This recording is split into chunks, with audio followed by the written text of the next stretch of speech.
Annyeonghaseyo.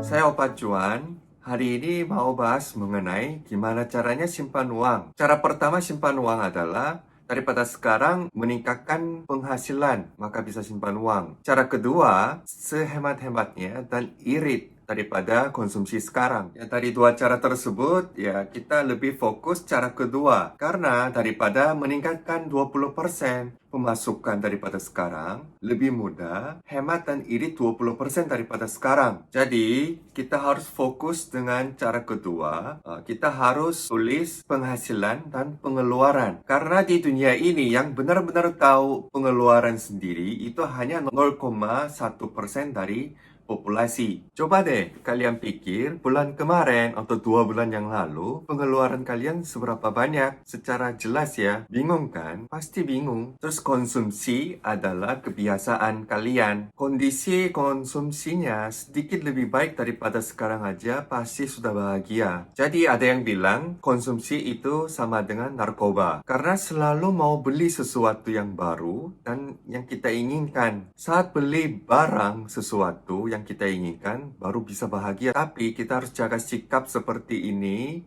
supaya tidak hilaf. Ya, ini salah satu tujuan untuk tulis list pengeluaran dan penghasilan. Jadi kita bisa tahu kapan kita nafsu, kapan kita bisa tahan nafsu. Dan tujuan utama tulis list penghasilan dan pengeluaran adalah kita bisa plan untuk menggunakan uang ke depan. Semuanya sesuai dengan rencana. Ketika tidak bisa berencana untuk konsumsi, itu sama dengan tidak bisa simpan uang. Saya bisa kasih tip untuk beli sesuatu supaya kita lebih pintar dan nggak rugi. Nomor satu, harus beli aset, bukan liabilitas. Liabilitas itu sama dengan hutang. Maksudnya apa liabilitas? Yaitu bisa nyambung ke nomor 2. Nomor 2 adalah tidak beli barang yang depresiasi. Ya, depresiasi itu nilai barang semakin lama semakin turun. Ya, seperti mobil, gadget, dan lain-lain. Ya, saya maaf dulu karena saya lihat orang Indonesia ketika kerja kebanyakan langsung beli mobil. Sedangkan yang mobil ini barang yang sangat depresiasi. Ya, semakin lama semakin turun harganya. Kan bisa beli di harga baru. Kita bisa lihat harga baru mobil kan. Contoh kita beli 300-an atau 250 juta. Tapi saat jual, kita nggak bisa dapat awal nominal tersebut karena selama beberapa tahun ke depan dan kita pakai, dia sendiri mulai depresiasi. Maka kita harus hindarin depresiasi tersebut. Makanya kita harus pikir dulu sebelum beli sesuatu. Terus cara ketiga untuk simpan uang supaya lebih efisien, kita setting target jumlah simpan uangnya seberapa banyak. Sebenarnya semakin detail semakin bagus. Contoh, 1 bulan kemudian mau simpan berapa?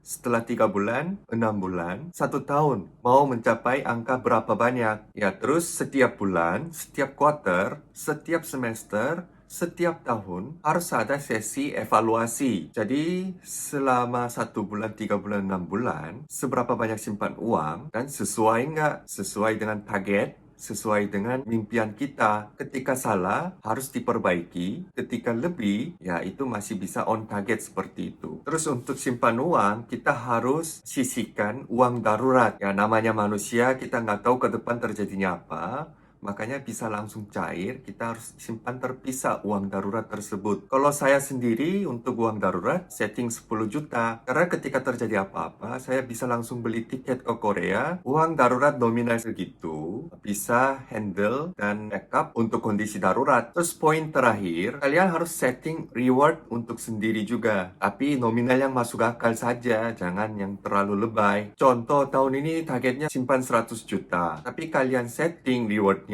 jalan-jalan ke Eropa, yaitu sama aja simpan uang untuk jalan-jalan ke Eropa. Jangan seperti itu. Ya, jadi setting rewardnya yang masuk akal aja. Hanya untuk hilangin jenuh atau stres selama simpan uang ini. Dengan cara simpan uang seperti ini, kalian lama-lama bisa dapat kebahagiaan sendiri. Saya juga seperti itu kok. Contoh, selama nabung, tiba-tiba angka depannya berubah. Atau tiba-tiba ada tambah 0 1 lagi di belakang. Saat itu benar-benar happy. Ya, secara garis besar seperti itu sih. Cuman nanti secara teknik lebih detail, semakin lama semakin banyak informasi yang saya bikin. Terus kalian bisa belajar atau bisa dengar juga. Semoga tip-tips seperti ini bisa membantu kamu untuk simpan uang sesuai target kamu ya. Sekian dari Opa Cuan, sampai jumpa ketemu lagi. Kamsahamnida.